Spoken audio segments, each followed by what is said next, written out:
Un jour, on m'a raconté l'histoire d'un jeune homme qui avait invité un ami à assister à un concert avec lui.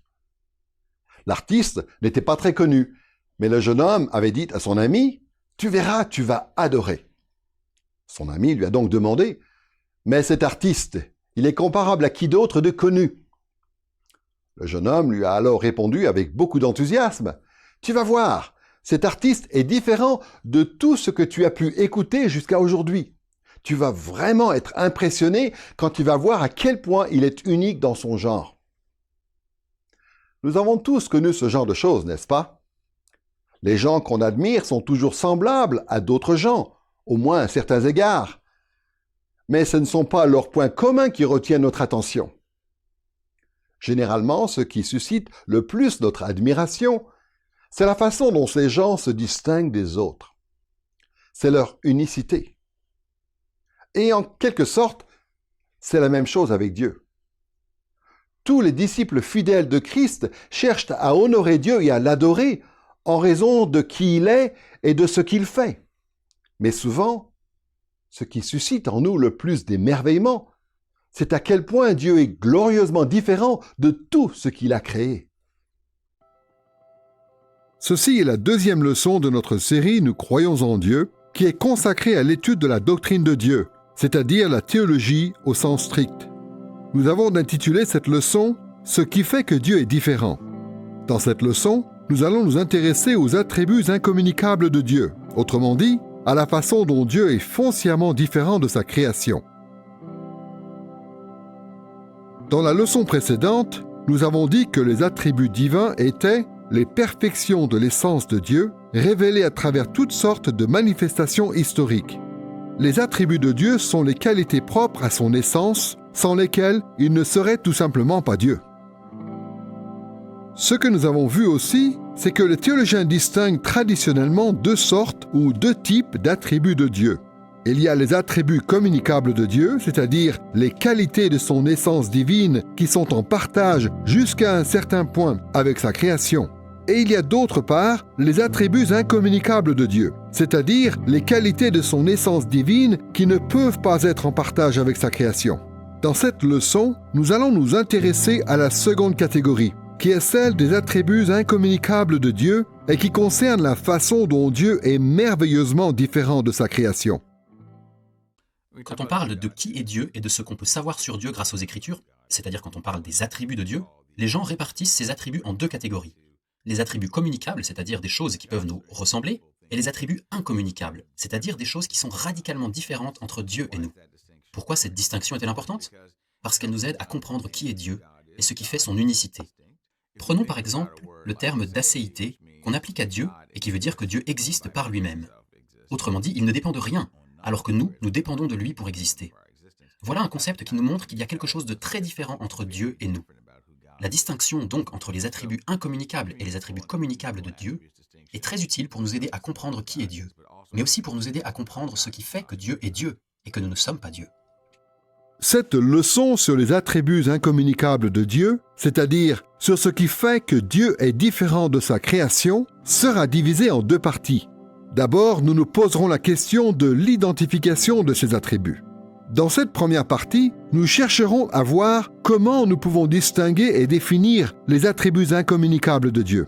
Et deuxièmement, nous nous poserons la question de l'intégration de ces attributs, c'est-à-dire que nous essaierons de voir comment harmoniser notre compréhension de cet ensemble d'attributs divins avec ce que nous savons des autres perfections de Dieu. Il existe plusieurs façons d'aborder la question de l'identification des attributs divins. Pour ne pas faire trop long, nous allons nous intéresser seulement à 3 points principaux. D'abord, nous allons considérer le fondement biblique qui justifie le fait d'identifier les attributs incommunicables de Dieu. Ensuite, nous verrons la diversité théologique qui existe parmi les chrétiens évangéliques sur ce sujet. Enfin, troisièmement, nous préciserons quelles sont les perspectives bibliques dont nous devons tenir compte dans ce processus d'identification des attributs incommunicables de Dieu. Commençons par le fondement biblique de ce processus.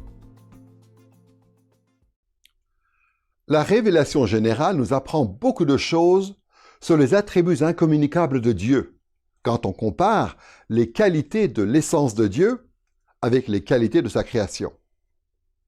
Les théologiens scolastiques du Moyen Âge avaient un nom pour cette approche.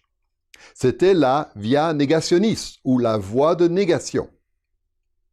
Mais, comme on l'a vu, Dieu a donné à son peuple, au fil de l'histoire, la révélation spéciale, pour nous guider dans notre étude de la révélation générale. Ce que cela veut dire pour les chrétiens fidèles aujourd'hui, c'est que nous devons faire tous nos efforts pour que l'objet de nos croyances dans ce domaine repose fermement sur la Bible.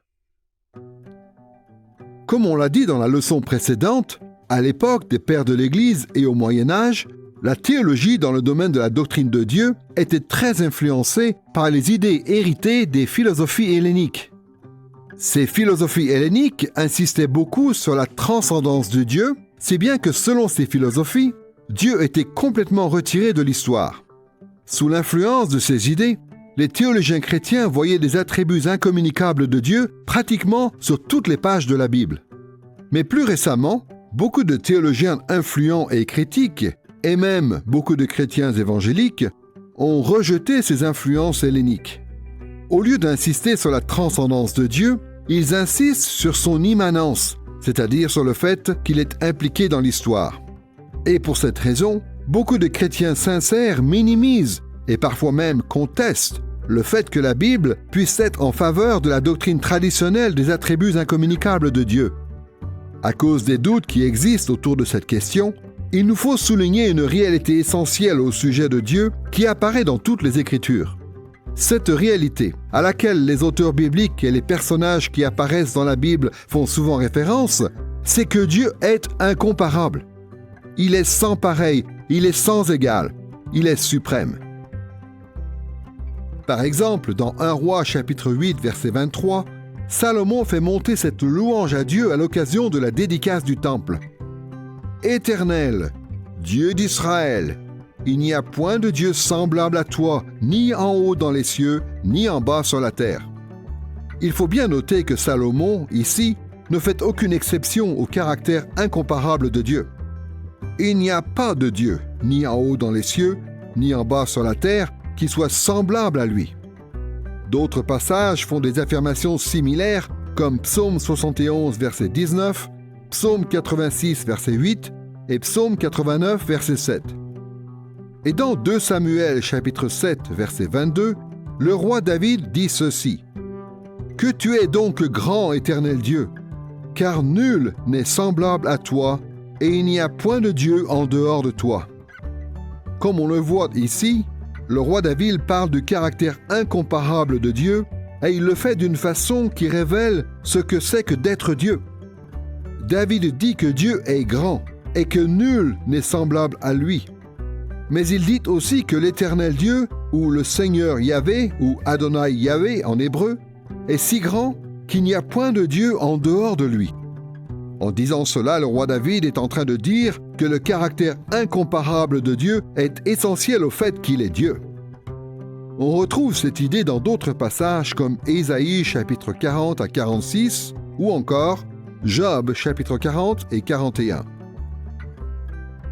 Ces passages, et d'autres qui leur ressemblent, établissent le fondement biblique justifiant l'étude des perfections incommunicables de Dieu. Ces versets sont emblématiques de ce que dit l'ensemble de la Bible au sujet de Dieu, à savoir qu'il est au-delà de toute comparaison avec sa création. À une époque où cette partie de la théologie a été remise en question dans certains milieux et très fortement minimisée dans d'autres milieux, l'Écriture sainte, en tout cas, continue de nous révéler le caractère incomparable de Dieu. Et parce que Dieu est incomparable, cela devrait nous inciter à chercher à savoir autant que possible en quoi Dieu est différent de sa création.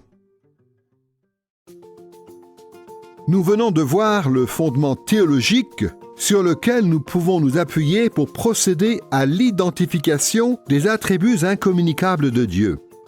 Passons maintenant au deuxième point, qui est la question de la diversité théologique qui existe parmi les chrétiens évangéliques sur ce sujet. Nous ne risquons pas de trouver dans les Écritures une liste faisant autorité de tous les attributs incommunicables de Dieu. Au lieu de cela, les enseignements bibliques sur le sujet sont parsemés ici et là. C'est pourquoi le fait d'identifier les différentes perfections de Dieu est un projet délicat. C'est comme si on voulait fabriquer des vitraux extrêmement détaillés à partir de formes et de couleurs qui apparaissent à beaucoup d'endroits différents de la Bible. Forcément, il existe beaucoup de processus complexes qui vont nous permettre de reconnaître ces formes et ces couleurs et ensuite de les classer et de les étiqueter. Ce n'est donc pas étonnant si les chrétiens évangéliques, même s'ils partagent évidemment certains points de vue essentiels, ont abouti à des listes différentes pour les attributs incommunicables de Dieu. Il y a plusieurs façons de constater la diversité théologique qui existe ainsi parmi les chrétiens évangéliques. Prenons, à titre d'exemple, 3 documents historiques provenant de 3 branches différentes de l'Église protestante. Nous prendrons en premier la Confession d'Augsbourg. Ensuite, nous prendrons la Confession de foi belge. Et enfin, troisièmement, nous prendrons le Petit catéchisme de Westminster. Commençons par la Confession d'Augsbourg qui a été rédigée en 1530. Dans la leçon précédente, nous avons cité l'article 1 de cette confession de foi luthérienne appelée Confession d'Augsbourg qui résume les attributs de Dieu de la manière suivante. Il y a un seul être divin qui est appelé et qui est réellement Dieu, éternel, incorporel, indivisible, infini, tout-puissant, infiniment sage et bon, créateur et conservateur de toutes choses visibles et invisibles. On peut voir que cet article mentionne 6 perfections divines. Même si c'est un peu simpliste, on assimile généralement les adjectifs puissant, sage et bon à des attributs communicables de Dieu. Ce sont des qualités que Dieu a en partage, bien sûr à une échelle différente avec sa création, et particulièrement avec les humains. Parallèlement, on assimile aussi, généralement, les adjectifs éternel, incorporel, indivisible, infini, à des attributs incommunicables de Dieu. Ces termes décrivent la façon dont Dieu est différent de sa création. Gardons à l'esprit la façon dont la Confession d'Augsbourg résume les attributs incommunicables de Dieu et voyons maintenant ce qu'en dit la Confession de foi belge écrite en 1561. Nous allons constater la diversité théologique qui existe déjà entre ces 2 documents. L'article 1 de la Confession de foi belge dit ceci. Il y a une seule et simple essence spirituelle, laquelle nous appelons Dieu éternel, incompréhensible, invisible, immuable, infini, tout-puissant, lequel est tout sage, juste et bon, et fontaine très abondante de tout bien.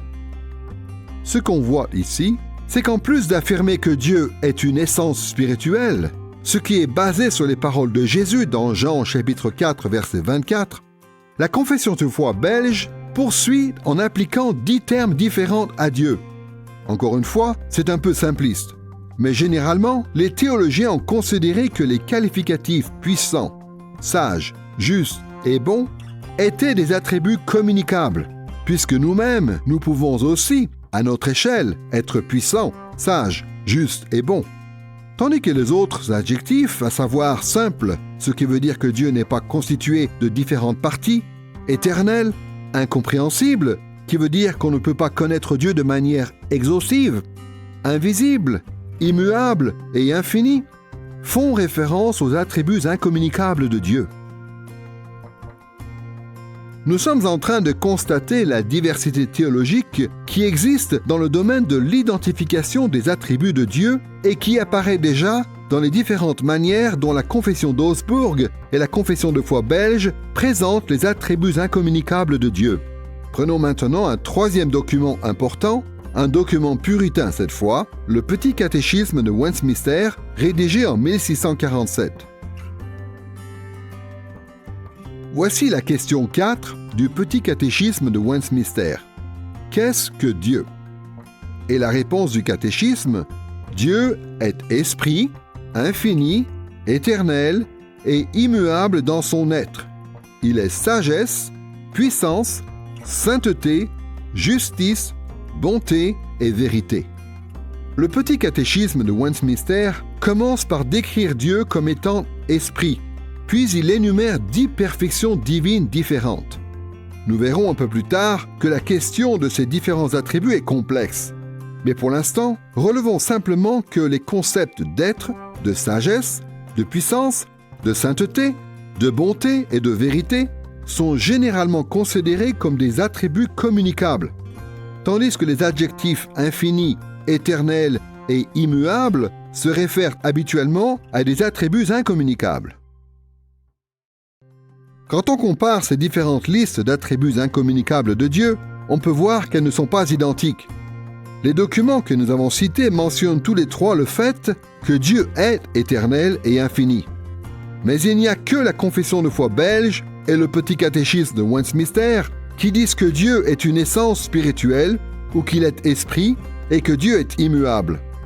Seule la confession d'Augsbourg affirme que Dieu est incorporel et indivisible, et seule la confession de foi belge affirme qu'il est simple, incompréhensible et invisible. Manifestement, les chrétiens évangéliques ne s'y prennent pas tous de la même manière pour identifier les attributs incommunicables de Dieu. Mais cette diversité reflète-t-elle des différences théologiques substantielles? Souvent, quand on découvre que tous les théologiens évangéliques n'emploient pas les mêmes termes pour décrire les attributs incommunicables de Dieu, on se dit qu'ils doivent par conséquent avoir des opinions très différentes sur Dieu. Comme dans toutes les branches de la théologie systématique, il faut reconnaître que la diversité terminologique reflète souvent, il est vrai, des différences de sensibilité. Mais le plus souvent, lorsqu'il y a des différences entre nos descriptions des attributs incommunicables de Dieu, tout ce que cela veut dire, c'est que nous employons des mots différents et rien de plus. Nous évoquons plus en détail cette question des termes techniques de la théologie dans une autre série de leçons consacrées spécifiquement à la théologie systématique. Pour ce qui nous concerne ici, il suffit de rappeler ce point. C'est que même si les chrétiens fidèles emploient des termes techniques différents pour identifier les attributs incommunicables de Dieu, cela ne veut pas dire qu'il y a des différences substantielles en ce qui concerne leur compréhension de la doctrine de Dieu. Comme on vient de le voir, la confession d'Augsbourg affirme que Dieu est incorporel. La confession de foi belge et le petit catéchisme de Westminster n'emploient pas cette expression, pourtant ces deux autres documents affirment la même idée. La confession de foi belge fait allusion à cet attribut lorsqu'elle dit que Dieu est une essence spirituelle et qu'il est invisible. De même, Westminster dit que Dieu est esprit, ce qui veut dire qu'il n'a pas de corps. La confession d'Augsbourg affirme aussi que Dieu est indivisible. La confession de foi belge s'accorde avec cela en disant que Dieu est simple. Comme on l'a vu, ce qualificatif de simple signifie que Dieu n'est pas constitué de différentes parties, autrement dit, qu'il est indivisible. Westminster aussi fait référence à cet attribut de Dieu en disant que Dieu est infini. Autrement dit, Dieu est indivisible car ses perfections sont sans limite. De façon similaire, seule la confession de foi belge dit que Dieu est incompréhensible. Mais la confession d'Augsbourg et le petit catéchisme de Westminster sous-entendent cette idée en employant le terme infini. Dieu étant infini, il nous est impossible de le saisir ou de le comprendre. Il est évident que les théologiens s'y prennent de différentes manières pour classer les attributs incommunicables de Dieu. Mais comme on peut le voir aussi, leur compréhension de ces attributs est essentiellement la même. Il est donc important de voir au-delà des termes techniques particuliers et de fixer notre attention sur les concepts ou les idées que ces termes cherchent à décrire. Quand les théologiens font leur travail, ou bien quand des chrétiens s'assemblent pour essayer de rédiger une confession de foi à destination de l'Église, quand on essaie de préciser quelle est la théologie ou la doctrine de l'Église, dans tous ces cas, le but est de décrire une réalité commune, en tout cas si les gens sont en accord les uns avec les autres. Mais il est possible qu'ils fassent des choix différents. Disons qu'on doit décrire Dieu, sachant bien sûr que Dieu est un seul être qui existe en trois personnes, et sachant que Dieu a des attributs différents. Eh bien, dans la mesure où on se met à réfléchir à quelque chose d'aussi immense, On ne devrait pas être surpris si les gens utilisent des mots différents. Ce qu'il faut faire, c'est essayer de voir ce que ces mots cherchent à décrire et ensuite comparer ces choses. Ce qui est compliqué, c'est quand des groupes différents utilisent le même mot pour décrire des réalités complètement différentes. C'est alors qu'on se rend compte qu'il ne suffit pas d'aligner des mots les uns à côté des autres. Il faut plutôt chercher à creuser et à voir ce que tel ou tel théologien essayait d'exprimer, ou tel et tel groupe qui a rédigé telle ou telle confession de foi. Qu'est-ce qu'il y a derrière ce mot? Et si on compare ces choses, est-ce qu'il y a ou non des différences? Et quand on fait cet effort-là, on découvre bien souvent qu'il y a moins de différences qu'on ne le pensait, tout simplement parce que ces formulations théologiques et ces confessions de foi sont toutes ancrées dans l'Écriture sainte et dans l'œuvre de Christ. Et donc, même s'il y a des mots différents qui décrivent une même réalité, c'est cette même réalité qui compte à la fin.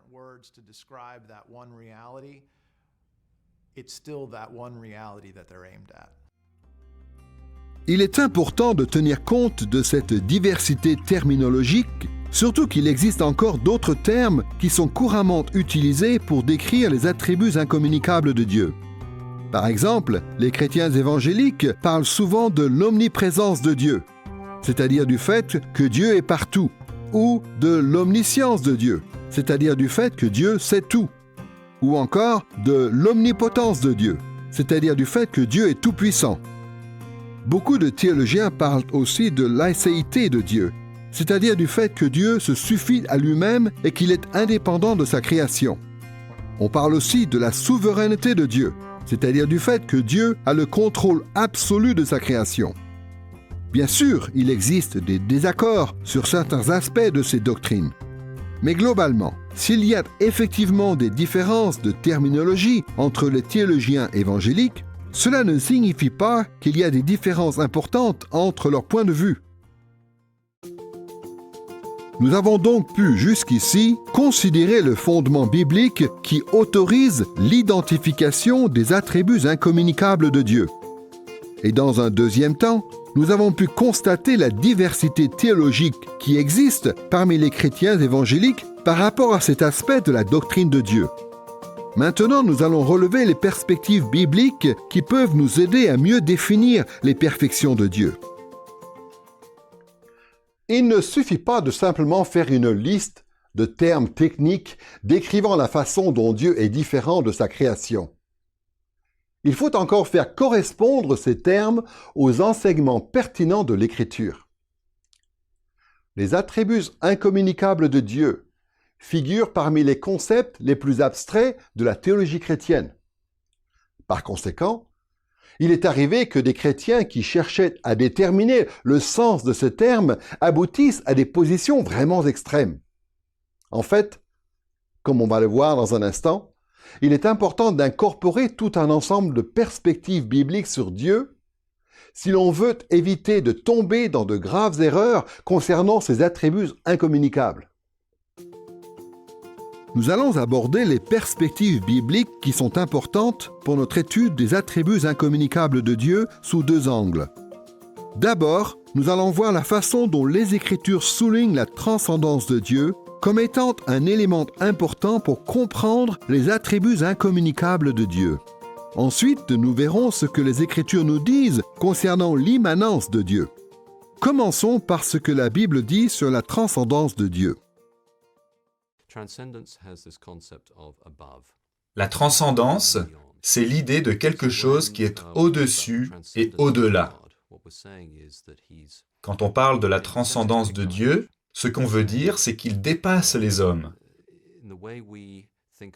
qu'il est au-delà de notre nature humaine, et que c'est comme ça que nous devons nous représenter Dieu. Quand on dit que Dieu est transcendant, on est en train de dire tout simplement que Dieu est Dieu, de par sa nature, de façon inhérente. Il n'est pas juste une idole, un Dieu fabriqué et contrôlé par les hommes, ou manipulé par la magie. Il est Dieu au sens fort du terme. Et donc, si l'on veut réfléchir à qui Dieu est, cela veut dire qu'il faut commencer par accepter qu'il est réellement Dieu, et donc qu'il est digne d'être adoré. Le prophète Ésaïe dit « Saint, Saint est ce Dieu immense, majestueux, le Créateur, le Maître du temps et de l'espace, qui dépasse infiniment sa création et qui échappe au contrôle des humains. Bref, Dieu qui est transcendant, Dieu qui est, par nature, Dieu. Tout simplement, quand on parle de la transcendance de Dieu, ce qu'on veut dire, c'est que Dieu n'est pas soumis aux limites qu'il a établies pour sa création. Il dépasse sa création. Toutes les listes habituelles que l'on trouve des attributs incommunicables de Dieu reposent sur la doctrine biblique de la transcendance de Dieu. En guise d'illustration, et pour ne pas faire trop long, regardons ce que cela veut dire par rapport à la question 4 du Petit Catéchisme de Westminster. Le Petit Catéchisme de Westminster parle de la transcendance de Dieu en mentionnant 3 perfections incommunicables de Dieu. Le texte dit que Dieu est infini, éternel et immuable. Voyons pour commencer ce que les Écritures disent sur le fait que Dieu est infini. Beaucoup de chrétiens sont étonnés d'apprendre que le mot « infini » ne se trouve pas dans la Bible. En réalité, c'est un terme technique, issu de la philosophie, utilisé pour désigner un concept qui apparaît de diverses manières tout au long des Écritures. En français, le mot « infini » est souvent utilisé pour traduire 2 termes théologiques en latin. D'une part, il y a le mot « immensus » qui veut dire « immense » ou « incalculable ». D'autre part, il y a le mot « infinitus » qui veut dire « sans fin » ou « illimité ». Donc, en disant que Dieu est infini, ce qu'on veut dire, c'est que Dieu est l'inverse de sa création limitée. Il est immense, incalculable, sans fin et illimité. Pour le dire simplement, les perfections de Dieu n'ont pas de limite. Un certain nombre de passages bibliques mentionnent de manière assez explicite différentes façons dont Dieu est infini. Par exemple, dans 1 Roi chapitre 8 verset 27, le roi Salomon affirme que Dieu n'est pas limité par l'espace. Il dit « Voici que les cieux et les cieux des cieux ne peuvent te contenir ». De même, dans Romains chapitre 11 verset 33, l'apôtre Paul affirme qu'il est impossible de mesurer la connaissance et la sagesse de Dieu. Il dit que ses jugements sont insondables et ses voies incompréhensibles. Et comme le dit le psalmiste dans le psaume 139, verset 6, « La connaissance de Dieu est trop merveilleuse pour moi, trop élevée pour que je puisse la saisir. » Ce genre de passage nous montre qu'il est juste de parler de Dieu comme étant infini dans ses perfections.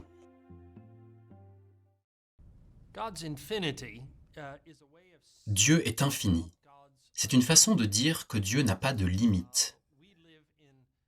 Nous vivons dans l'espace et dans le temps. Notre vie s'inscrit dans ce cadre. Nous sommes soumis aux contraintes de l'espace et du temps. Il nous est même difficile de parler de ces contraintes de manière abstraite. Et donc, quand on parle de Dieu qui est infini, ce qu'on essaie de dire et d'expliquer, c'est que Dieu n'est pas soumis à ces contraintes de l'espace et du temps, contrairement à nous. Et si on parle de l'existence temporelle de Dieu ou de son existence dans l'espace, c'est confondre en quelque sorte les catégories. Dieu est en dehors du temps. Mais encore une fois, on est en train d'utiliser notre langage pour décrire une réalité qui dépasse notre expérience. Et en plus, un langage relatif à l'espace pour décrire une réalité relative au temps. Bref, dire que Dieu est infini, c'est dire que Dieu n'est pas limité, contrairement à nous. Les Écritures nous parlent donc de la transcendance de Dieu en nous montrant différentes façons dont Dieu est infini. Mais les Écritures nous en parlent aussi en faisant référence à une autre idée abstraite, à savoir au fait que Dieu est éternel. Le mot éternel en français est généralement employé pour traduire les termes bibliques ad, olam et parfois natsach dans l'Ancien Testament et les mots aion et aionos à la fois dans la version grecque de l'Ancien Testament, la Septante, et dans le Nouveau Testament. Évidemment, ces termes sont aussi utilisés pour décrire certains aspects de la création, mais pas dans le même sens que lorsqu'ils s'appliquent à Dieu. La création est temporelle, elle est limitée par le temps à bien des égards. Mais pas Dieu. Dieu est éternel, c'est-à-dire que les perfections de Dieu ne sont pas soumises au temps. Il y a plusieurs aspects au fait que Dieu est éternel et un certain nombre de passages bibliques en parlent. Par exemple, 1 Timothée chapitre 1 verset 17 fait référence au règne éternel de Dieu. Ce verset dit « Au roi des siècles, seul Dieu, honneur et gloire au siècle des siècles ». Apocalypse chapitre 4 verset 8 est un passage qui fait référence au fait que Dieu est éternel lorsqu'il est dit que Dieu est celui qui était, qui est et qui vient. Et de même, dans 2 Pierre chapitre 3 verset 8, l'apôtre Pierre sous-entend que Dieu transcende toute l'histoire lorsqu'il dit que devant le Seigneur, un jour est comme 1000 ans et 1000 ans sont comme un jour. Il y a beaucoup de passages comme ceux que nous venons de citer qui montrent clairement que les perfections de Dieu sont éternelles. La Bible parle souvent de Dieu comme étant éternel. Éternel, ça veut dire depuis toujours et pour toujours. Il n'y a jamais eu un moment où il n'y avait pas de Dieu. La création, quant à elle, n'est pas éternelle. La création a eu un commencement. L'univers tout entier a eu un commencement. Dieu a créé le ciel et la terre à partir de rien. Mais Dieu, lui, n'a pas eu de commencement. Dieu est, depuis toute éternité, et il sera Dieu à jamais, depuis toujours et pour toujours. Et c'est cette idée qui est derrière le mot éternel. Il n'y a aucun moment où Dieu n'existe pas, ni dans le passé, ni dans l'avenir. Les Écritures nous montrent donc la transcendance de Dieu en nous parlant du fait qu'il est infini d'une part et qu'il est éternel d'autre part. Mais les Écritures nous montrent aussi cette transcendance en nous parlant du fait que Dieu est immuable.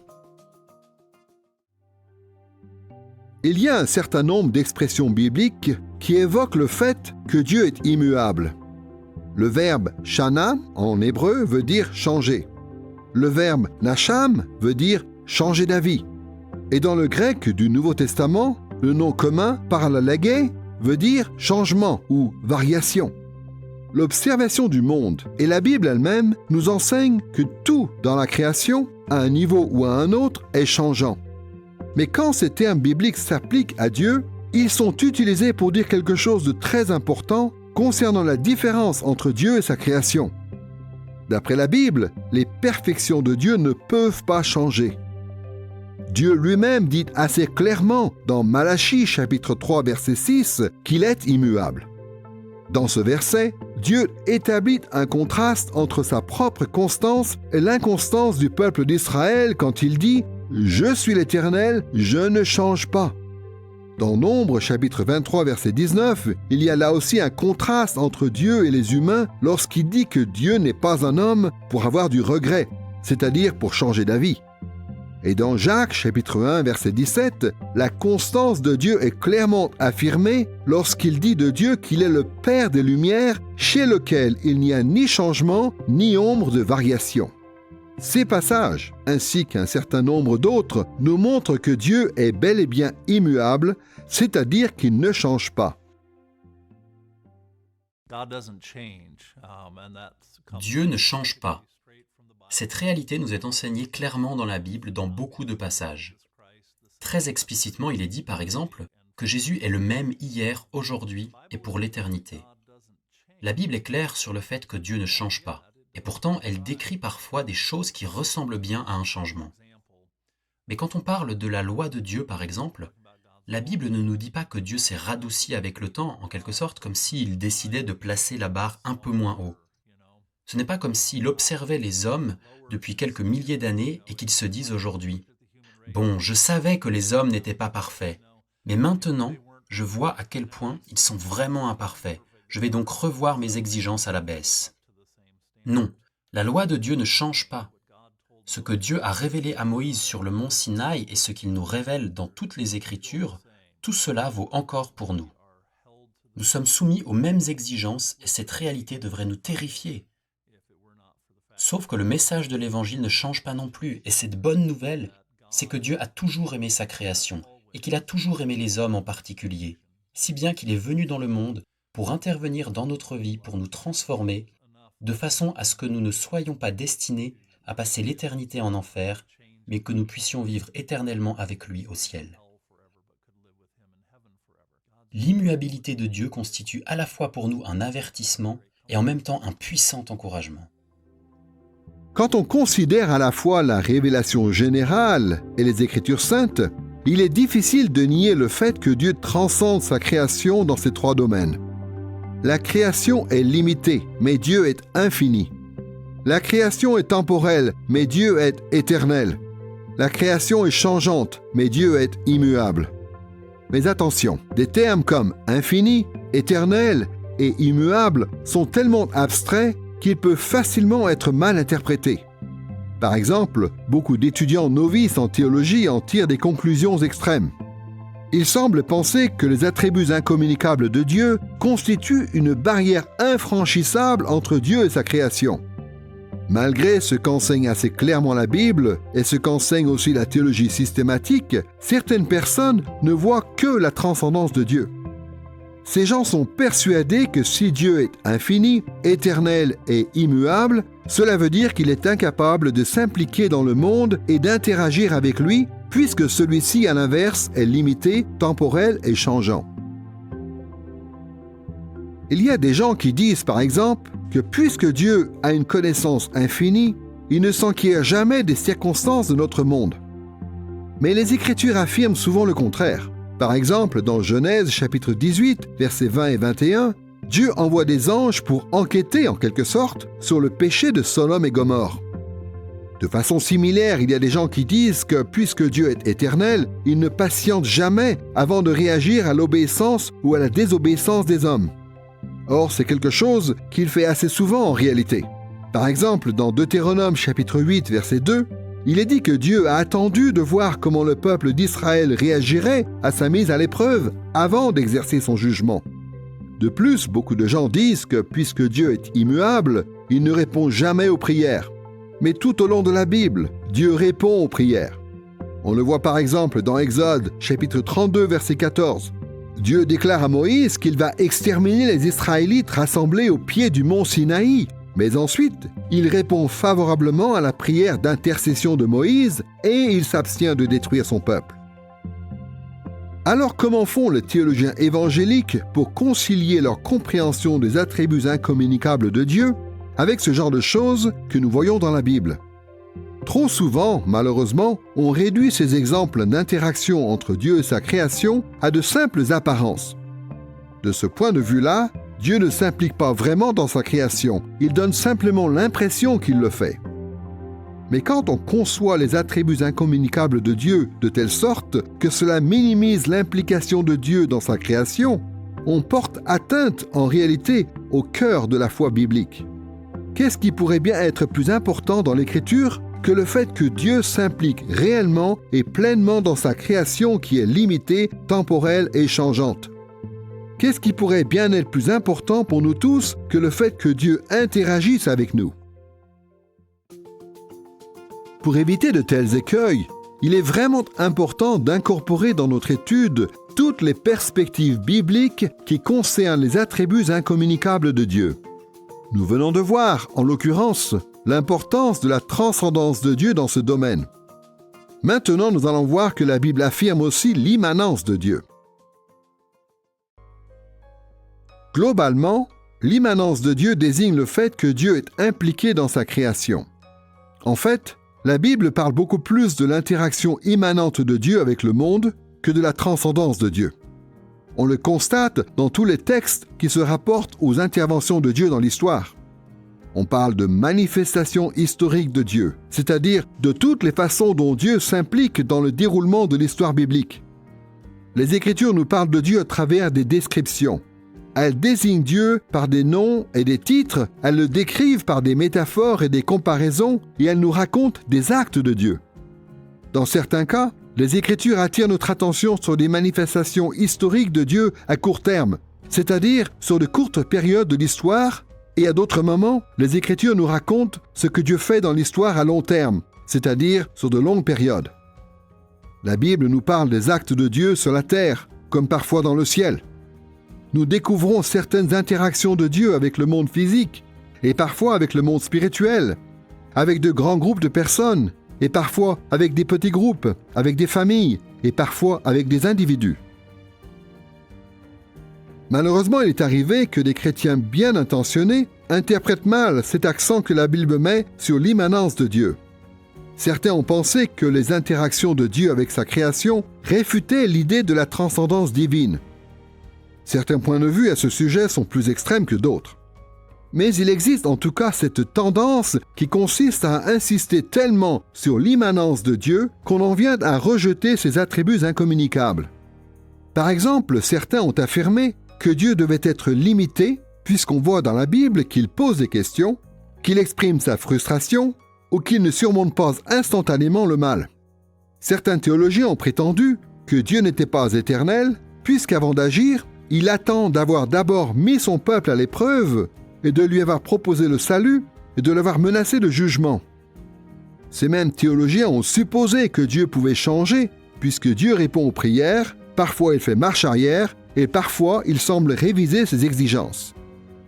Cette façon de voir les choses est une négation évidente de la pleine transcendance de Dieu en faveur de son immanence.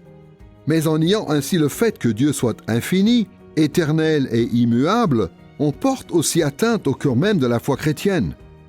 Comment peut-on être sûr que les projets de Dieu s'accompliront si Dieu est limité en puissance? Comment pouvons-nous être certains que Christ a scellé notre salut éternel si Dieu est soumis au temps? Comment affirmer que les promesses de Dieu sont fiables si Dieu change? Bien sûr qu'il faut reconnaître l'immanence de Dieu, c'est-à-dire le fait qu'il est pleinement impliqué dans l'histoire.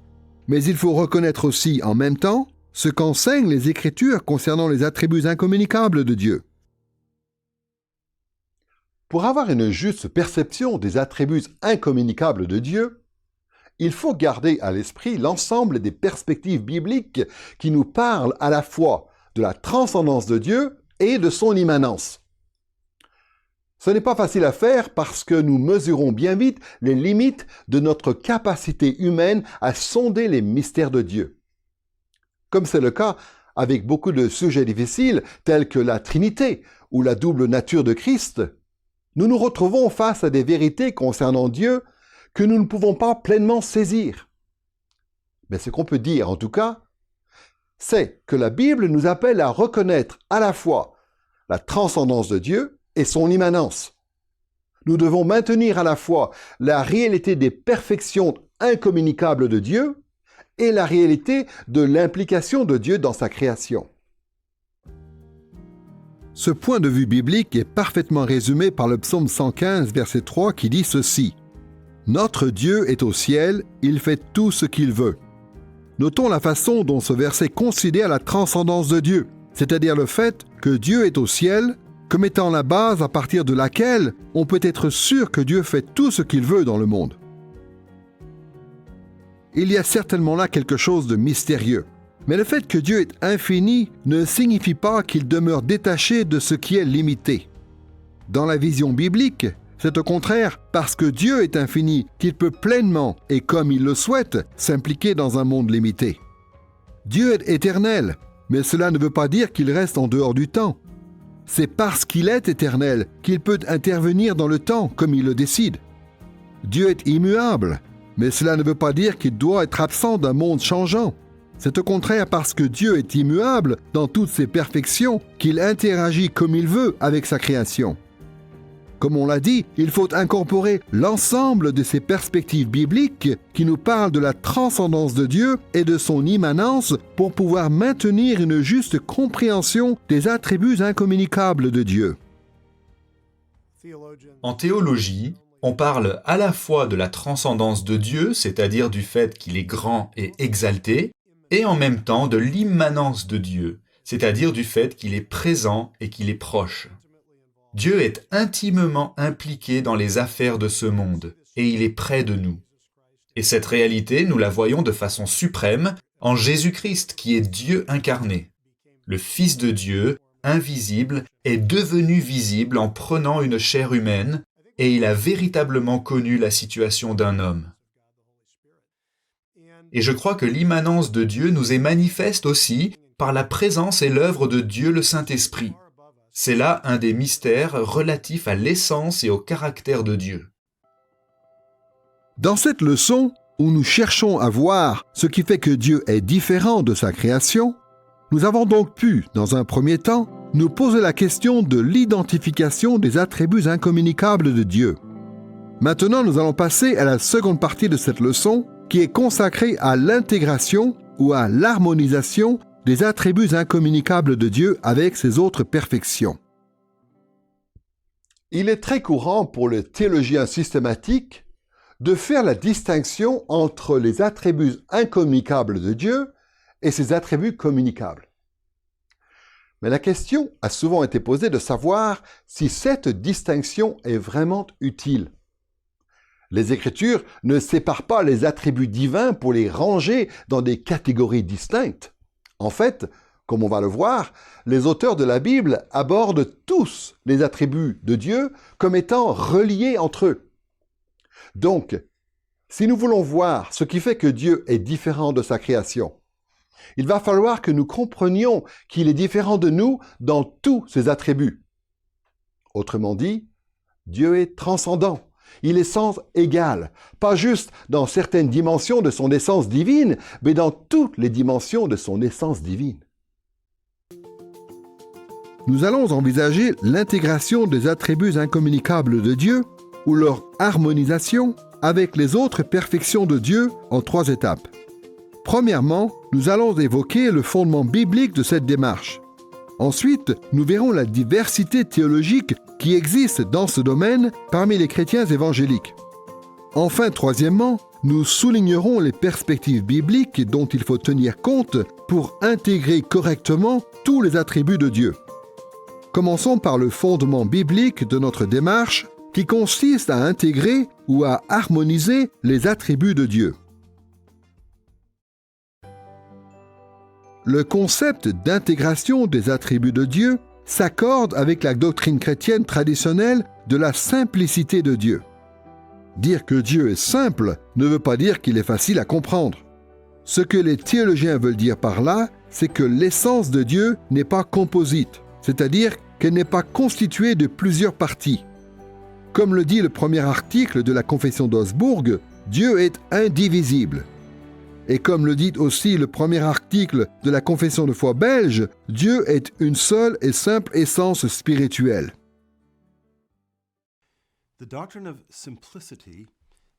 La doctrine de la simplicité de Dieu a fait l'objet d'un débat au fil des siècles.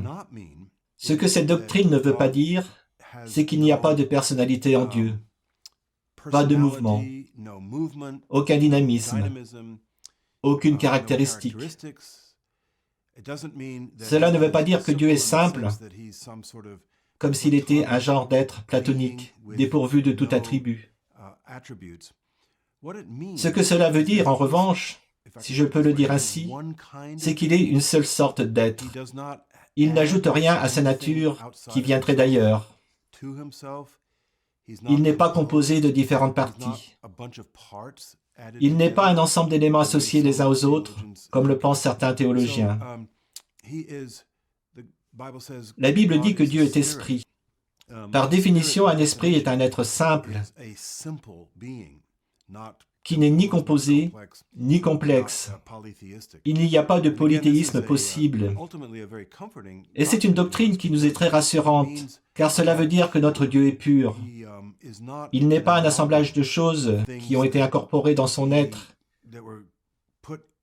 ou qui constituent son être. L'idée, ce n'est pas que Dieu serait simpliste ou qu'il n'y aurait rien en lui d'intéressant, aucune personnalité, aucun amour, aucun attribut. L'idée, c'est que son être n'est pas constitué de différentes parties. Il est pur esprit. À l'époque des pères de l'Église ainsi qu'au Moyen Âge, l'influence de la pensée hellénique sur les théologiens chrétiens était telle qu'il n'y avait aucune difficulté à affirmer la doctrine de la simplicité de Dieu.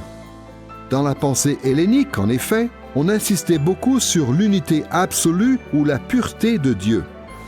Dans ce contexte, les interprètes de la Bible étaient particulièrement sensibles à ce thème que l'on trouve dans les Écritures.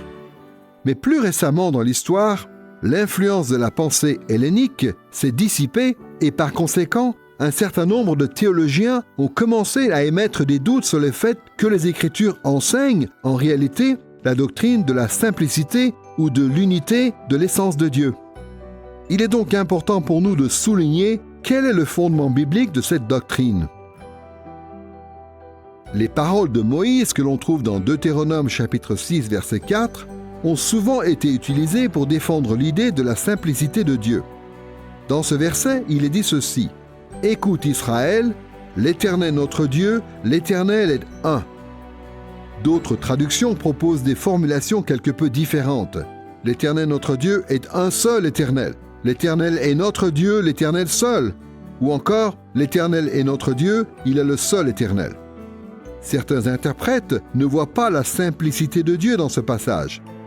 Ils défendent plutôt l'idée selon laquelle ce passage est un appel adressé au peuple d'Israël à ne servir que Yahvé et pas un autre Dieu. Mais la traduction traditionnelle de la phrase « l'Éternel est un » implique l'unité, c'est-à-dire le caractère uni de Dieu lui-même. En hébreu, cette phrase peut être comprise de deux manières, mais il y a de bonnes raisons de penser que c'est cette dernière idée que Moïse sous-entendait.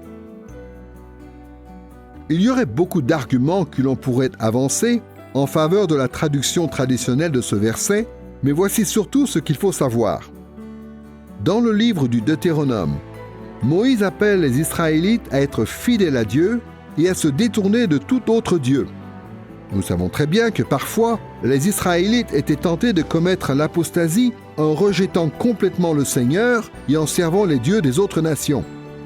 Mais le plus souvent, c'est dans le syncrétisme que le peuple d'Israël basculait, en mélangeant à leur religion les croyances et les pratiques des autres nations. Ces autres nations, pour se référer à leurs différents dieux, comme les Baals, les Astartés, utilisaient des noms au pluriel car elles croyaient que leurs dieux se départageaient, pour ainsi dire, pour être en différents endroits. Dans ces nations, on pouvait rendre un culte aux dieux d'une certaine manière à un certain endroit et d'une autre manière à un autre endroit. À l'inverse, Moïse répète souvent aux Israélites qu'ils ne doivent rendre un culte à Dieu qu'à l'endroit que Dieu a choisi. Contrairement aux dieux des autres nations, l'Éternel ne se départage pas entre différents endroits, car l'Éternel est un. Dans ce sens, Deutéronome chapitre 6 verset 4 pose donc le fondement de la doctrine chrétienne de la simplicité de Dieu. Dieu ne se divise pas en différentes parties. Quand on regarde la traduction littérale de Jacques chapitre 2 verset 19, on voit que Jacques confirme cette interprétation de Deutéronome chapitre 6 verset 4 quand il dit « Tu crois que Dieu est un, tu fais bien ». Jacques ne dit pas « Tu crois qu'il y a un seul Dieu », contrairement à ce que l'on trouve dans certaines traductions. Il dit bien littéralement « Tu crois que Dieu est un ». On peut dire que Jacques confirme le fait que Deutéronome chapitre 6 verset 4 met en avant l'unité, la pureté, la simplicité de Dieu. La doctrine biblique de la simplicité divine comporte beaucoup de conséquences pour l'étude de la doctrine de Dieu ou la théologie au sens strict. Mais comme on peut le voir, cette doctrine est aussi le fondement de la démarche d'intégration des attributs de Dieu. Les perfections de Dieu ne sont pas des parties différentes de Dieu. Ce sont au contraire des qualités de l'essence de Dieu qui sont parfaitement unifiées, liées les unes aux autres et harmonisées entre elles. Nous avons donc pu voir le fondement biblique qui justifie l'intégration des attributs de Dieu, c'est-à-dire l'harmonisation des perfections incommunicables de Dieu avec ses perfections communicables.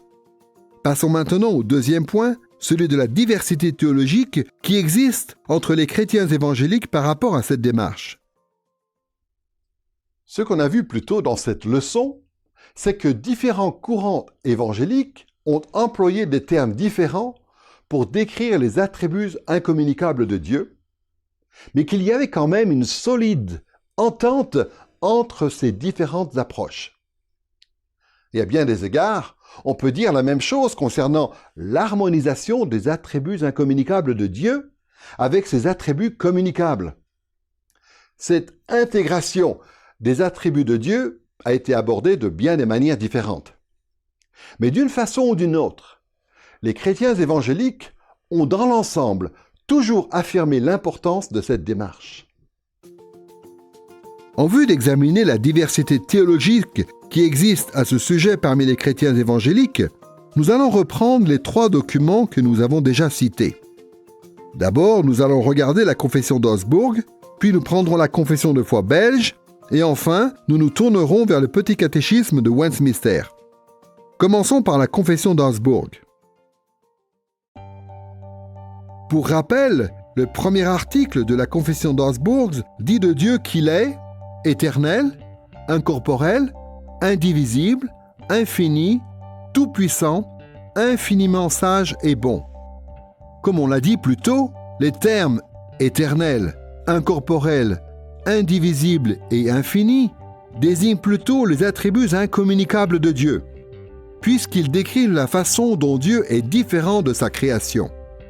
Les 3 autres adjectifs, puissant, sage et bon, appartiennent plutôt à la catégorie des attributs communicables de Dieu, puisque ce sont des qualités que nous pouvons avoir en partage à notre échelle de créature avec Dieu.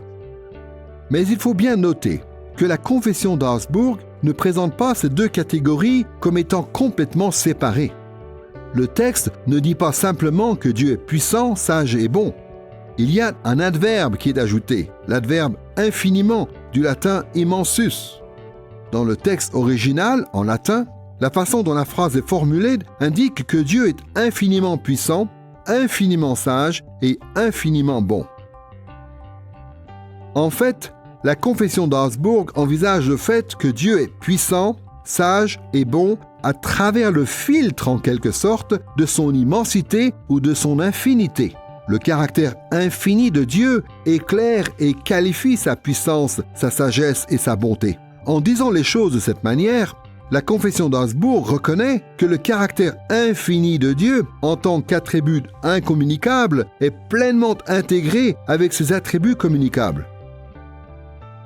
On peut observer la diversité théologique qui existe entre différentes façons d'aborder les attributs de Dieu en comparant ce qu'on vient de voir dans la confession d'Augsbourg avec le premier article de la confession de foi belge.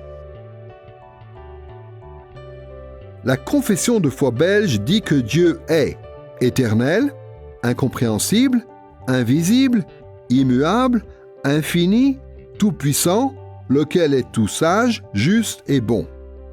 On l'a déjà dit, les termes éternel, incompréhensible, invisible, immuable et infini désignent normalement des attributs incommunicables de Dieu, tandis que les 4 autres adjectifs appartiennent plutôt à la catégorie des attributs communicables de Dieu. Mais ces 4 autres termes, puissant, sage, juste et bon, n'apparaissent pas tout seuls. L'adverbe « tout » est ajouté pour qualifier ces adjectifs. Tout, ici, veut dire complètement ou parfaitement.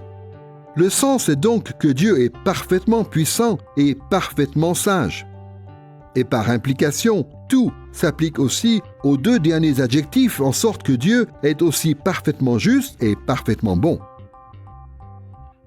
À l'image de ce que fait la confession d'Augsbourg, la confession de foi belge aussi considère le fait que Dieu est puissant, sage, juste et bon à travers le filtre, en quelque sorte, ou à la lumière de son caractère infini. Bien que la confession de foi belge n'emploie pas exactement les mêmes mots ou les mêmes catégories que la confession d'Augsbourg, on peut voir la similitude entre les 2. Gardons à l'esprit la diversité théologique que nous venons d'observer dans la confession d'Augsbourg et dans la confession de foi belge, et prenons maintenant le petit catéchisme de Westminster, qui cherche encore plus explicitement à intégrer les attributs de Dieu les uns avec les autres. Pour rappel, la réponse à la question 4 du petit catéchisme de Westminster commence par cette affirmation « Dieu est esprit ». Ensuite, le catéchisme mentionne 3 attributs incommunicables de Dieu en tant qu'esprit, infini, éternel et immuable. Mais au lieu de s'arrêter là, et de donner l'impression que ces perfections incommunicables de Dieu sont indépendantes des autres, le catéchisme poursuit en expliquant que ces qualités s'appliquent à Dieu. Dans son être, Il est sagesse, puissance, sainteté, justice, bonté et vérité. La façon dont la phrase est formulée en anglais est plus explicite et nous fait comprendre que Dieu est infini, éternel et immuable dans son être, en sagesse, en puissance, en sainteté, en justice, en bonté et en vérité. La façon dont le petit catéchisme de Westminster s'y prend pour intégrer les différents attributs de Dieu présente beaucoup d'avantages. Pour commencer, le catéchisme mentionne 3 grandes catégories qui résument les attributs incommunicables de Dieu. Qu'est-ce qui fait que Dieu est différent de sa création? Il est infini, éternel et immuable. Ensuite, le catéchisme nous explique en quoi Dieu est infini, éternel et immuable en considérant ses attributs communicables à la lumière de ses perfections incommunicables. Ainsi, Dieu est infini dans son être, en sagesse et en puissance, en sainteté, en justice, en bonté et en vérité. Dieu est éternel dans son être, en sagesse, en puissance, en sainteté, en justice, en bonté et en vérité. Dieu est immuable dans son être, en sagesse, en puissance, en sainteté, en justice, en bonté et en vérité. Le petit catéchisme de Westminster, en fait, nous propose une approche systématique qui permet d'intégrer les attributs incommunicables de Dieu avec ses attributs communicables. Nous avons donc pu nous intéresser à la question de l'intégration des attributs incommunicables de Dieu avec ses autres attributs en considérant d'abord le fondement biblique de cette démarche, puis la diversité théologique qui existe parmi les chrétiens évangéliques dans ce domaine. Maintenant, nous allons étudier les perspectives bibliques différentes dont il faut tenir compte pour bien comprendre ce point. Tout ce qu'on a vu jusqu'ici dans cette leçon est censé nous aider à répondre à la question « Qu'est-ce qui fait que Dieu est différent de sa création ?» Et comme on l'a dit, Dieu est différent de sa création dans toutes ses perfections.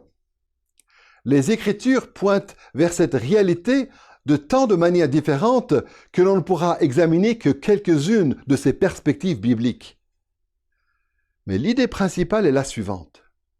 Quand on considère tout ce que la Bible enseigne à ce sujet, il devient de plus en plus évident que tous les attributs de Dieu, en réalité, sont incommunicables et pas juste quelques-uns. Pour illustrer cette idée, nous allons suivre l'approche qui est celle de la réponse à la 4e question du petit catéchisme de Westminster.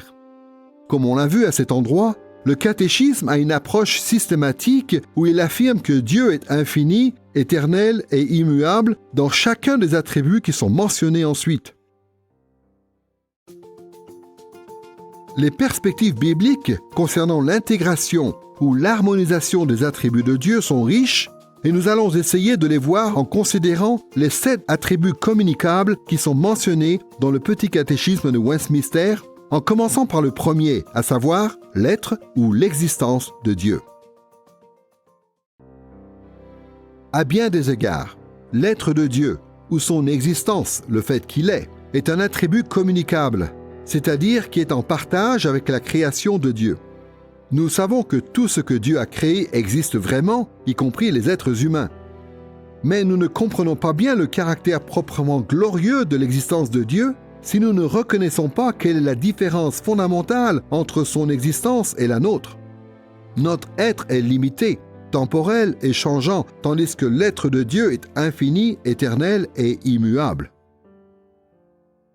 Dans la théologie systématique traditionnelle, il y a 2 éléments principaux qui servent à souligner la différence entre l'être de Dieu et l'existence de la création. Les théologiens parlent d'une part de l'immensité de Dieu et d'autre part de l'omniprésence de Dieu. D'un côté donc, l'immensité de Dieu désigne son existence au-delà de la création, une existence infinie, éternelle et immuable. Dans 1 Roi chapitre 8 verset 27, à l'occasion de la dédicace du temple par le roi Salomon, celui-ci exprime un présupposé théologique fondamental qui sous-tend tout le reste de la Bible. Il déclare que les cieux et les cieux des cieux ne peuvent contenir Dieu. Dieu est différent de sa création dans la mesure où son existence n'est aucunement limitée au domaine de sa création. Dieu existait avant qu'il y ait une création. il existe à présent sans être contraint par aucune limite et il existera toujours au-delà de toute la création. De l'autre côté, l'omniprésence de Dieu désigne son existence partout dans la création. La théologie systématique nous dit que l'être de Dieu est partout en même temps, contrairement à la création qui est limitée, assujettie au temps et changeante dans toutes ses dimensions. Comme le dit Dieu lui-même dans Jérémie chapitre 23 verset 24, « Est-ce que je ne remplis pas, moi, les cieux et la terre ?» Cette réalité de l'omniprésence de Dieu est tellement essentielle à la foi biblique que dans Actes chapitre 17 verset 28, l'apôtre Paul, en accord avec les poètes grecs, déclare « En Dieu, nous avons la vie, le mouvement et l'être. » Un certain nombre d'autres passages comme Psaume 139 versets 7 à 10, Ésaïe chapitre 66 verset 1 ou encore Actes chapitre 7 versets 48 et 49 évoquent aussi l'omniprésence de Dieu. Le passage classique que l'on invoque pour défendre la doctrine de l'omniprésence de Dieu, c'est Actes 17, 24-28. Paul est en train de s'adresser aux Athéniens et il est émerveillé de voir que Dieu est capable de toucher même cette population païenne. Et donc ce qu'il leur explique, c'est que Dieu n'est pas juste le Dieu des Juifs. Il est le Dieu de tout le monde, de tous les gens partout sur la terre. Et il se met à leur parler de cela. Mais en cours de route, il fait une remarque concernant Dieu. Il dit que Dieu n'est pas loin de chacun de nous, que l'on soit juif ou non juif. Il est même le Dieu en qui nous avons la vie, le mouvement et l'être.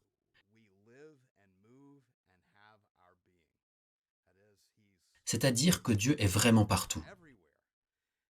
Un autre passage qu'on peut associer à Actes 17, 24-28, c'est Jérémie 23, 23-24. Où l'idée principale, c'est qu'on ne peut pas échapper à Dieu. Il n'y a nulle part où se cacher. On peut s'enfuir, mais il est impossible en fin de compte de quitter la présence de Dieu. Et si Jérémie peut dire cela, c'est parce que Dieu remplit la terre entière. D'après le petit catéchisme de Westminster, il n'y a pas que l'être de Dieu qui est infini, éternel et immuable. Il y a aussi la sagesse de Dieu. À bien des égards, la sagesse est un attribut communicable de Dieu qui est en partage avec les êtres rationnels que Dieu a créés. Mais bien que nous puissions avoir de la sagesse, l'Écriture et la révélation générale nous rappellent clairement que notre sagesse est limitée, temporelle et changeante. Une des choses qui font que Dieu est différent de sa création, c'est que la sagesse de Dieu, elle, est infinie, éternelle et immuable. En théologie systématique, on souligne le caractère incommunicable de la sagesse de Dieu en parlant d'une part de l'omniscience de Dieu et d'autre part de l'incompréhensibilité de Dieu. L'omniscience de Dieu, c'est le fait que Dieu possède la connaissance de toutes choses. Dans Job chapitre 37, verset 16, il est fait référence à Dieu dont la science est parfaite.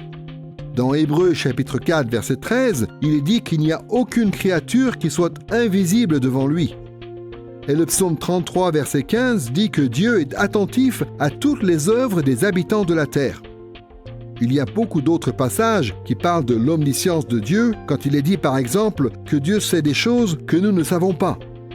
Dans Jérémie chapitre 23, verset 24, par exemple, Dieu demande « Quelqu'un se cachera-t-il dans un lieu caché sans que je le voie ?» Le caractère incommunicable de la sagesse de Dieu est aussi souligné par la doctrine de l'incompréhensibilité de Dieu. Ce terme ne signifie pas qu'il est impossible de connaître la moindre pensée de Dieu. Au contraire, il y a des éléments de la pensée de Dieu que nous pouvons connaître dans la mesure où il nous les a révélés. Mais si nous disons que la sagesse de Dieu est incommunicable, c'est parce que la pensée de Dieu est impossible à connaître pleinement. Comme le dit l'apôtre Paul dans Romains chapitre 11, verset 33, « Les jugements et les voies de Dieu sont insondables et incompréhensibles. » Dans Job chapitre 11, verset 7, il est dit qu'il est impossible de découvrir ce qui touche à la perfection du Tout-Puissant. Le psaume 139, verset 6, dit que la science de Dieu est trop merveilleuse pour qu'on puisse la saisir. Il y a encore d'autres passages comme 1 Samuel chapitre 16, verset 7, 1 Chroniques chapitre 28, verset 9, Psaume 139, versets 1 à 4, ou encore Jérémie chapitre 17, verset 10, qui nous montrent qu'une des raisons pour lesquelles on peut dire que Dieu est différent de sa création, c'est parce que sa sagesse, contrairement à la nôtre, est infinie, éternelle et immuable. La sagesse de Dieu, ce sont les pensées transcendantes de Dieu, les pensées qui appartiennent à Dieu, qui demeurent en lui et qu'il a voulu nous faire connaître. Et en réalité, ces pensées transcendantes nous font connaître la vie que nous devrions avoir. Mais cela nous dépasse complètement. Ce n'est que par la grâce de Dieu que nous avons la possibilité de vivre ainsi. Nous avons besoin de ces pensées transcendantes de Dieu. Et ensuite, bien sûr, il y a son Saint-Esprit qui vient vivre en nous de façon à ce que nous puissions vivre correctement et penser correctement. Et ensuite pouvoir expliquer aux autres, telle est la voie de la sagesse. Troisièmement, il n'y a pas que l'être de Dieu et la sagesse de Dieu qui sont infinies, éternelles et immuables, il y a aussi la puissance de Dieu.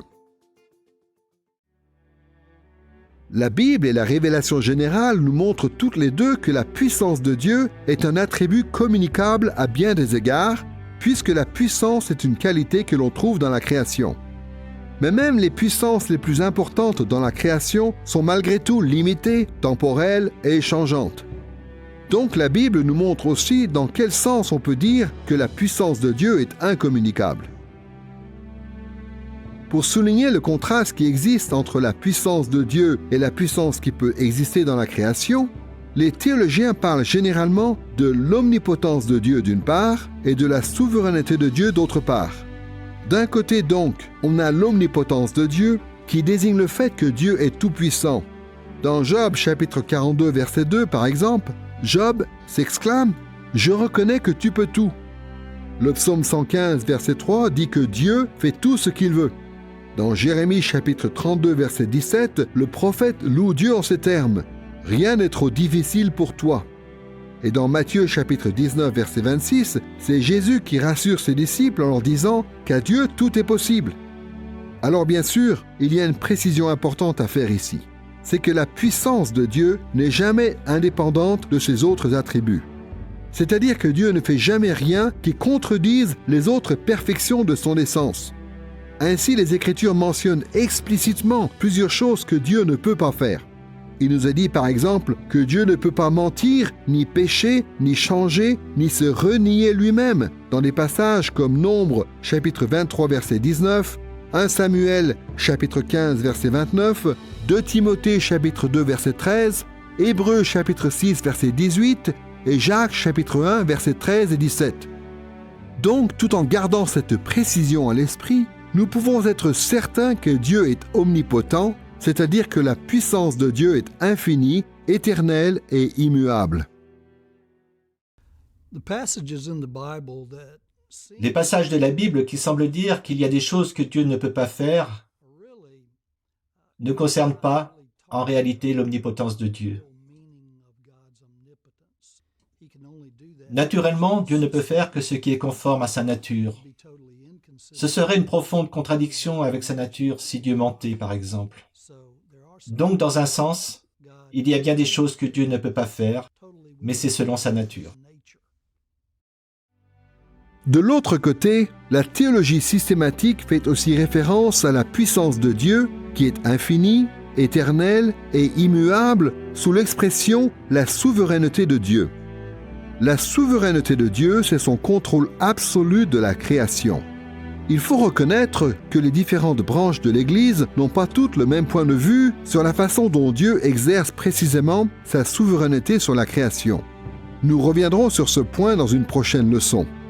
Pour l'heure, il suffit de noter ce qu'enseignent les Écritures, à savoir que Dieu a, de manière infinie, éternelle et immuable, la puissance de contrôler tout ce qui existe.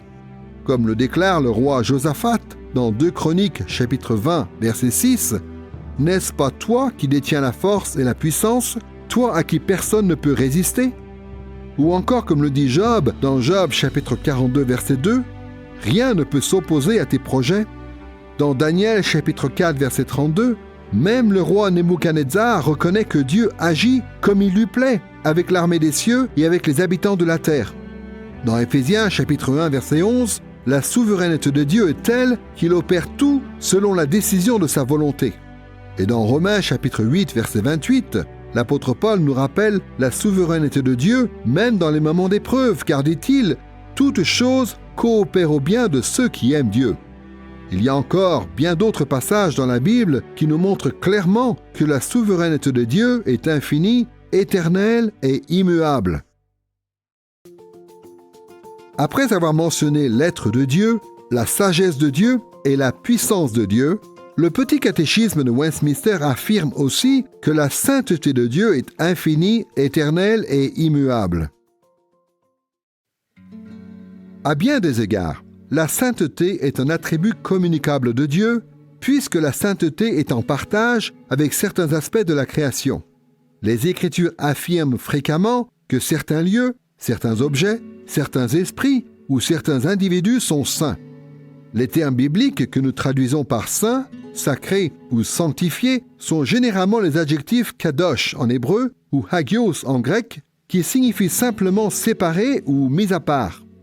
Mais que ce soit dans la révélation générale ou dans les Écritures, nous voyons bien que la sainteté des créatures est limitée, temporelle et changeante, tandis que la sainteté de Dieu est infinie, éternelle et immuable. En théologie systématique, on souligne souvent le caractère incommunicable de la sainteté de Dieu en pointant la sainteté morale de Dieu d'une part, et d'autre part, ce que l'on pourrait appeler la sainteté ontologique de Dieu. D'un côté donc, la sainteté morale de Dieu désigne le fait que Dieu est à part de tout mal. Comme le dit le psaume 92, verset 16, « Il n'y a pas d'injustice en lui ».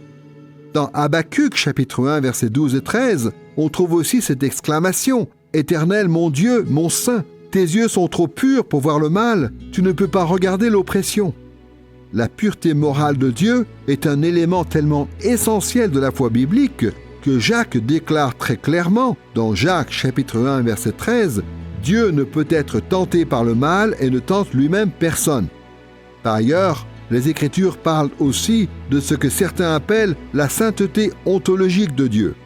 Cette expression désigne tout simplement le fait que Dieu est, à part de toute la création, y compris des créatures qui seraient moralement pures. La différence entre la sainteté morale de Dieu et la sainteté ontologique de Dieu, que certains appellent sa sainteté majestueuse, ou relative à sa majesté, remonte au sens originel du mot saint. Et à la base, ce mot veut dire « mis à part ». Et Dieu est mis à part, en quelque sorte, de deux manières. D'abord, Dieu est à part des pécheurs. Dieu est pur, il ne pêche jamais, il est parfaitement juste, et donc dans ce sens, il est à part des pécheurs. Il est moralement parfait, pur, il est saint. Mais Dieu est aussi saint dans un autre sens, c'est-à-dire qu'il est plus grand que nous, il est différent de nous, il est d'une nature différente, il est ontologiquement différent. Il est un être supérieur et dans ce sens, il est saint. Ses voies et ses pensées nous dépassent complètement. Dieu est saint donc, c'est-à-dire qu'il est à part, en vertu de son être et en vertu de son caractère parfaitement juste. Cette sainteté ontologique et majestueuse de Dieu apparaît de manière très frappante dans Ésaïe chapitre 6 verset 3 où il est dit que les séraphins s'exclament « Saint, Saint, Saint est l'Éternel des armées ». Dans ce passage, on voit que les séraphins, qui sont eux-mêmes des créatures moralement pures et qui servent Dieu auprès de son trône, reconnaissent que Dieu est 3 fois saint, c'est-à-dire suprême en sainteté et qui doit être adoré en tant que tel. On trouve des expressions similaires relatives à la sainteté ontologique de Dieu dans d'autres passages comme Exode chapitre 15 verset 11, 1 Samuel chapitre 2 verset 2, Ésaïe chapitre 57 verset 15 ou encore Osée chapitre 11 verset 9. Non seulement l'être de Dieu, la sagesse de Dieu, la puissance de Dieu et la sainteté de Dieu sont infinies, éternelles et immuables, et donc à ce titre incommunicables, mais la justice de Dieu l'est aussi. On peut voir dans la Bible et dans la révélation générale que la justice, à bien des égards, est un attribut communicable puisqu'il est possible pour des créatures morales, comme les hommes en particulier, d'être justes et droites. Les termes qui expriment la notion de justice de Dieu viennent généralement de la famille du mot « sadik » en hébreu et de la famille du mot « dikaiosune » en grec. Ces mots sont normalement traduits en français par « justice » ou « équité ». Mais tandis que la justice des hommes est limitée, temporelle et changeante, celle de Dieu est infinie, éternelle et immuable. Le plus souvent, l'attribut de la justice de Dieu est associé dans l'Écriture au jugement de Dieu depuis son tribunal céleste. 1 Pierre chapitre 1 verset 17 nous dit par exemple que nous avons un Père qui, sans considération de personne, juge chacun selon ses œuvres. Romains chapitre 2 versets 5 et 6 dit que selon son juste jugement, Dieu rendra à chacun selon ses œuvres. Et puisque les jugements de Dieu sont toujours justes, l'apôtre Paul demande dans Romains chapitre 9 verset 14 « Y a-t-il en Dieu de l'injustice ?» Et sa réponse ne se fait pas attendre. Certes non.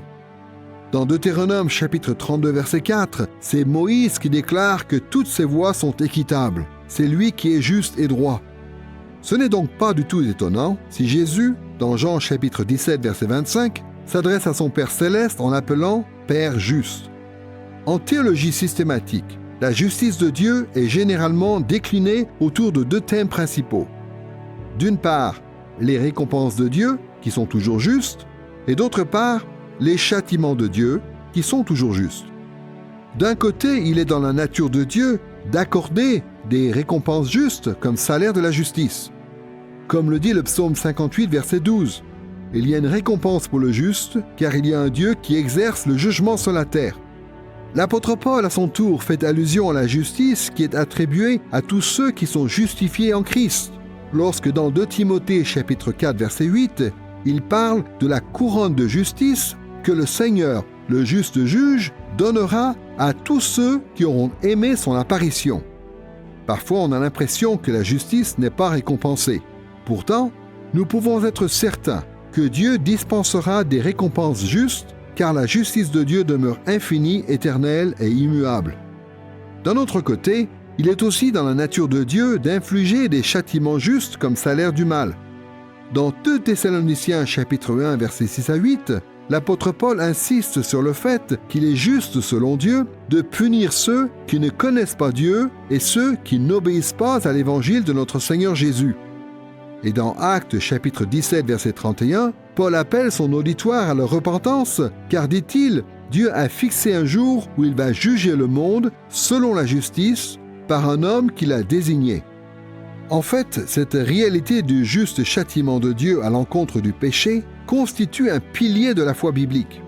Comme le dit Paul dans Romains chapitre 3 verset 26, Dieu a voulu être reconnu juste tout en justifiant celui qui a la foi en Jésus, parce que l'expiation de Christ à la croix a satisfait les exigences de la justice de Dieu au profit de tous ceux qui croient.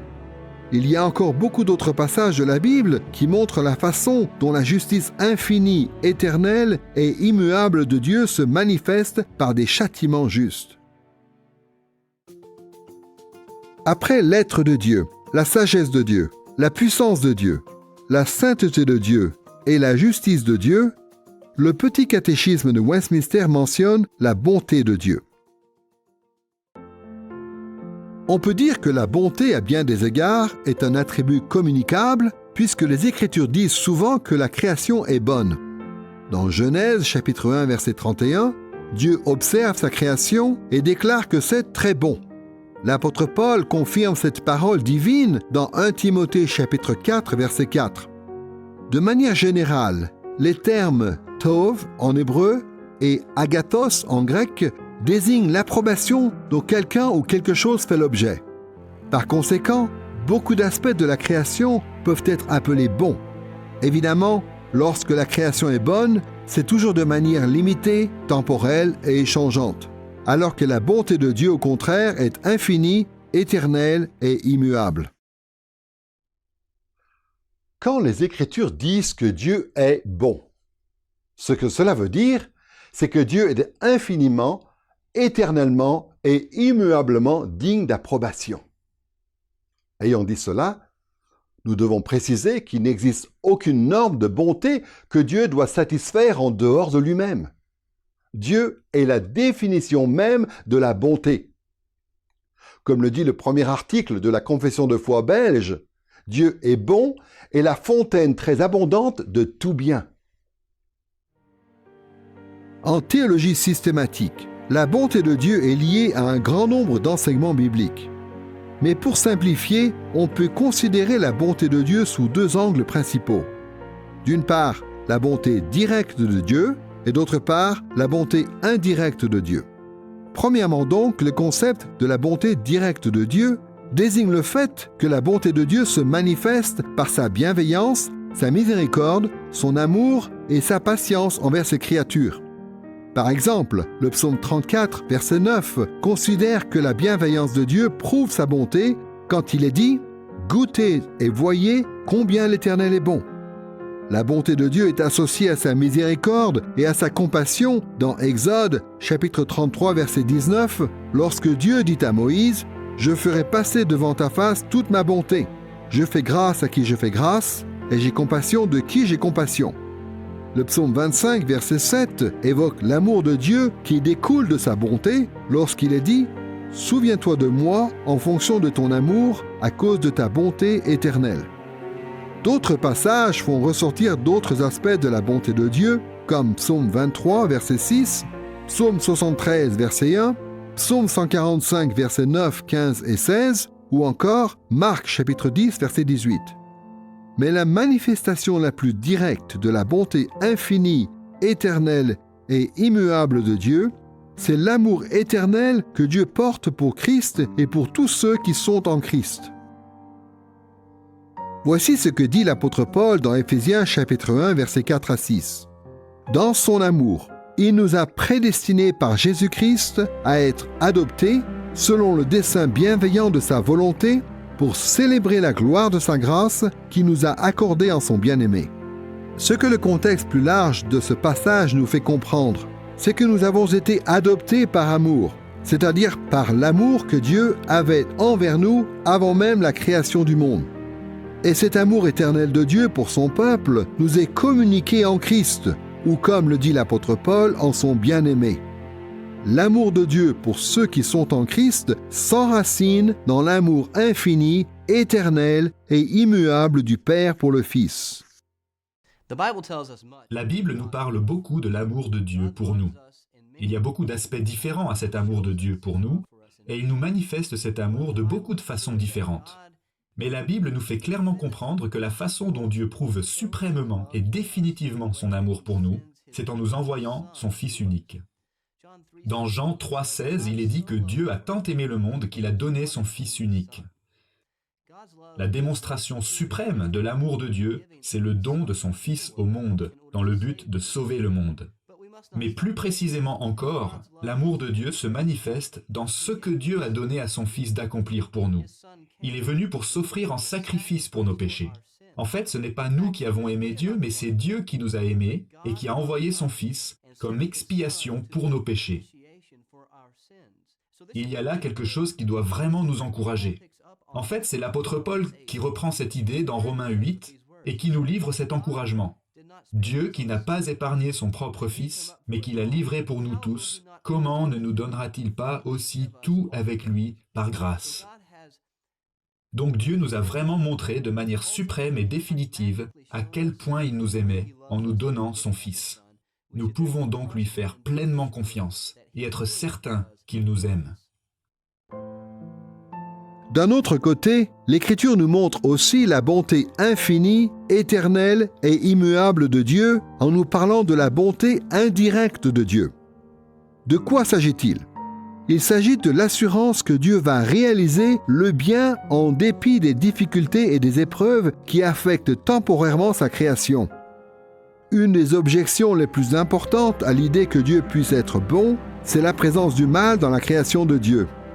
Mais ce que les auteurs de la Bible nous disent, c'est que même s'il y a le mal dans le monde, il en résultera du bien, et cela en raison du caractère infini, éternel et immuable de la bonté de Dieu lui-même. Par exemple, il est dit dans Jacques chapitre 1 verset 17 que les épreuves que nous traversons sont pour notre bien, car tout don excellent et tout cadeau parfait viennent d'en haut du Père des Lumières. Et comme le rappelle aussi l'apôtre Paul dans Romains chapitre 8 verset 28, nous savons du reste que toute chose coopère au bien de ceux qui aiment Dieu. Nous avons pu examiner les perspectives bibliques portant sur l'être, la sagesse, la puissance, la sainteté, la justice et la bonté de Dieu. Nous en venons maintenant à la vérité de Dieu, qui est le dernier attribut communicable de la liste que nous avons vue dans le petit catéchisme de Westminster. La Bible et la révélation générale nous montrent clairement que la vérité, à bien des égards, est bel et bien un attribut communicable. Il est tout à fait possible pour les créatures de Dieu, qui sont des êtres rationnels et moraux, d'être sincères, honnêtes, fiables et fidèles. Le concept de la vérité de Dieu provient de la famille de mots associés au verbe « aman » en hébreu, que l'on traduit souvent par « être certain »,« être confirmé » ou « être vrai », et du terme bien connu « chesed » en hébreu également, que l'on traduit souvent par « fidélité » ou « bienveillance ». En grec, le concept de la vérité de Dieu est associé aux termes « aletheia » et « pistis ». Ces mots dans la Bible signifient vérité, véracité, fiabilité et fidélité. Ce sont des qualités qui peuvent caractériser les créatures de Dieu, mais seulement de manière limitée, temporelle et changeante, alors que la vérité de Dieu est infinie, éternelle et immuable. L'apôtre Paul fait référence au caractère suprême et incomparable de la vérité de Dieu quand il dit dans Romains chapitre 3 verset 4 que Dieu soit reconnu pour vrai et tout homme pour menteur. De manière générale, la théologie systématique présente cet attribut de Dieu sous deux angles. D'une part, elle parle de Dieu, la source fidèle de la vérité. D'autre part, elle parle de Dieu fidèle à ses promesses. D'un côté donc, les Écritures nous présentent Dieu, la source fidèle de la vérité. Dans le psaume 119, verset 43, le psalmiste considère la parole de Dieu comme étant la parole de la vérité. Dans le même psaume, au verset 142, il affirme sans détour « Ta loi est la vérité ». Le psaume 25, verset 5, est une prière adressée à Dieu où le psalmiste lui demande « Fais-moi cheminer dans ta vérité et instruis-moi ». Dans Jean chapitre 8, verset 32, Jésus explique à ses disciples qu'ils doivent s'attacher à son enseignement. Ainsi leur dit-il, « Vous connaîtrez la vérité et la vérité vous rendra libre ». Dans Jean chapitre 16, verset 13, Christ promet à ses apôtres que l'Esprit de vérité vous conduira dans toute la vérité. Et dans Jean chapitre 17, verset 17, Jésus prie le Père en disant « Sanctifie-les par la vérité, ta parole est la vérité ». À travers tous ces exemples, on voit que lorsque Dieu fait connaître la vérité, cette vérité est parfaitement fiable car Dieu est fidèle et vrai de par sa nature. D'un autre côté, les Écritures nous présentent Dieu fidèle à ses promesses, infiniment, éternellement et immuablement fidèle à ses promesses. On peut compter sur le fait que Dieu va accomplir toutes ses promesses. Mais attention, il faut préciser que parfois dans les Écritures, ce qui peut sembler être une promesse est en réalité une offre de Dieu ou une menace avec des conditions implicites. Si ces conditions implicites ne sont pas remplies, alors l'offre ou la menace ne se concrétise pas. Mais comme le dit l'apôtre Paul très clairement dans Tite, chapitre 1, verset 2, Dieu ne ment pas. Si Dieu fait une promesse, il la tiendra. Beaucoup de passages pointent vers le fait que Dieu tient fidèlement toutes ses promesses, comme par exemple Nombre chapitre 23, verset 19, Psaume 33, verset 4, ou encore Hébreux chapitre 6, verset 18. Ainsi, dans l'Apocalypse chapitre 3, verset 14, le Christ exalté est appelé le témoin fidèle et véritable, l'auteur de la création de Dieu. Il y aurait énormément de choses à dire sur cet aspect de la doctrine de Dieu, et nous n'avons pu en voir que quelques-uns. Mais en tout cas, le petit catéchisme de Westminster nous a donné un aperçu de toutes les perspectives bibliques dont il faut tenir compte dans notre étude des perfections incommunicables de Dieu.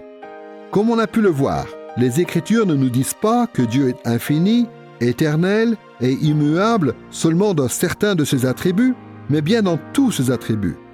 chaque aspect de son essence est incomparable. Et dans ce sens, tous les attributs de Dieu sont des attributs incommunicables. Dans cette leçon, nous nous sommes posé la question de savoir ce qui fait que Dieu est différent de sa création, et nous avons abordé cette question en 2 étapes. D'abord, nous avons passé du temps sur l'identification des différents attributs incommunicables de Dieu. Nous avons considéré le fondement biblique de cette démarche, nous avons noté la diversité théologique qui existait entre les chrétiens évangéliques dans ce domaine, et nous avons relevé les perspectives bibliques utiles à notre étude. Dans un deuxième temps, nous nous sommes intéressés à l'intégration des attributs incommunicables de Dieu avec toutes les autres perfections de Dieu. Et pour cela, nous avons de nouveau noté le fondement biblique d'une telle démarche, ainsi que la diversité théologique qui existait dans ce domaine et les perspectives bibliques pertinentes. Trop souvent, les chrétiens ne voient pas pourquoi il serait important de réfléchir soigneusement aux attributs incommunicables de Dieu. Mais ce que nous croyons concernant tout ce qui fait que Dieu est différent de sa création est tellement essentiel à la foi chrétienne que cela a un impact sur toutes nos doctrines, sur toutes nos pratiques et sur notre état d'esprit tout entier. Il y a beaucoup de doctrines chrétiennes importantes qui reposent sur une juste compréhension des perfections incommunicables de Dieu. La façon dont nous vivons au quotidien est aussi conditionnée par sa vérité. Et tout notre état d'esprit, notre humilité, notre confiance, notre joie et notre culte, tout cela est profondément influencé par ce que nous croyons dans ce domaine de la théologie qu'est la doctrine de Dieu. Comprendre ce qu'enseignent les Écritures sur les attributs incommunicables de Dieu est très important pour que nous puissions servir Dieu fidèlement en Christ.